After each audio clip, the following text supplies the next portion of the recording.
Hi, my name is Annalise Shumsky.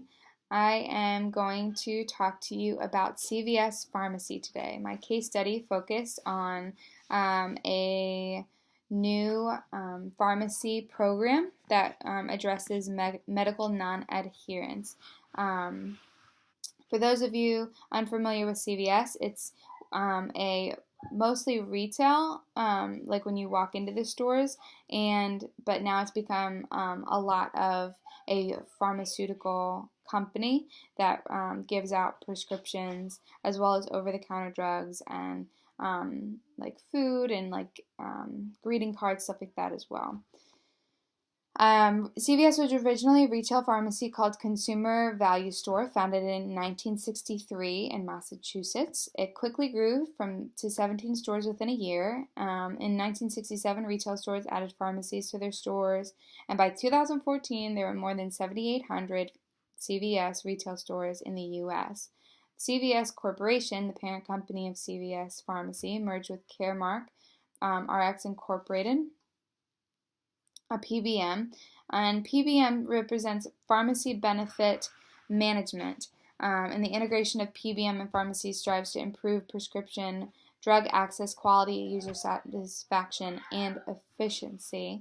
Um, so it's a very good thing that they integrated, and they're helping customers a lot better than they were able to before just as a retail store. And CVS's Caremark's mission statement is helping people on their path to better health.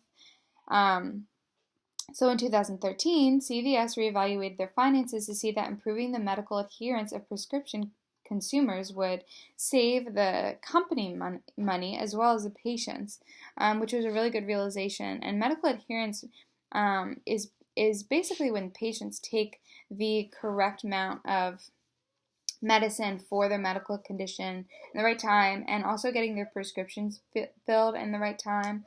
And it is really crucial for people like maintaining their good health, but it's also really good financially to maintain it because there's a lot of money lost if people are getting the wrong prescriptions or getting them late, stuff like that, and it loses the pharmacy loses a lot of money when people do that as well, which is not good because then they can't produce the same quality to people if they don't have good money.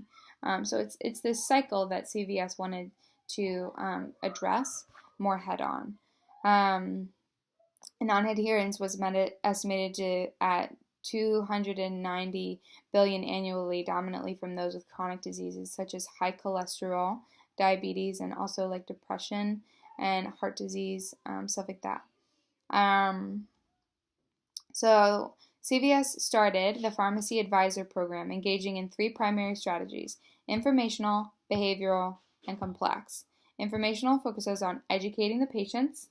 Behavioral focuses to help medication compliance frictionless, so just making it easy to pick up prescriptions, financial, like insurance stuff. And then complex focuses to work on the systematic barriers of compliance. So that's also like more of the technical stuff. And the program includes counseling from the pharmacist one-on-one with patients, which is really great. And pharmacists spoke with patients on three key points: calling patients to pick up their prescriptions, explaining the medication regimen to patients when they come up to pick their prescriptions up, and calling patients who did not come to pick up their prescriptions. And 30% of patients that were called came to pick up their prescription, which is great. And this program was hard. It seemed like it was hard to implement back in 2013 because it needed a specialized infrastructure, because it was a computerized program that would manage the pharmacist's work and the patient's prescriptions, and it was really let the pharmacists know what was going on with the patient, like if they needed to be prescription needed to be filled, or if they needed to be called because they haven't picked it up, or information about the drug given to the patient would like alert them when the patient is like getting wrung out. It was really active and engaging and really helpful for pharmacists to connect with the patients because it's an important issue. And the program measured adherence like overall, like so they did a 6-month study and it actually measured the adherence of the patients like through the program, which was really, really cool. And overall adherence rates, they did like a study for a 6-month period in a large Midwestern manufacturing firm with people who have diabetes. So that's that chronic illness, 6 months, good time. And adherence rates went up 2.1% in 6 months. 65% of diabetes patients were already medically adherent, so the increase went from 65 to 66.4 overall. And it would also help like cholesterol and depression would rise 1% if this would be done with those types of patients as well. And the Affordable Care Act passed in 2010 really like encouraged medical adherence to be pursued by pharmaceutical companies. So it was a really good move for CVS to get like involved in this program.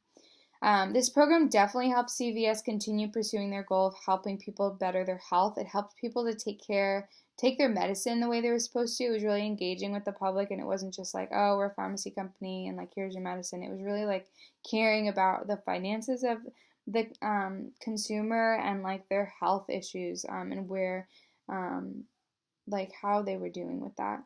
It helped patients save money. It made them aware, as I said. And also just like correctly using their medication. I think that's really important too. I think they could have advertised the program more. It seemed like they did a study and then they kind of like were implementing it like slowly, but it didn't. I feel like they could have definitely promoted more of the program to customers. They would like know that they could like learn how to improve their health for free, like talk to the pharmacist, like stuff like that, where people would be like, oh, this is like something that could benefit me, that I have a resource for.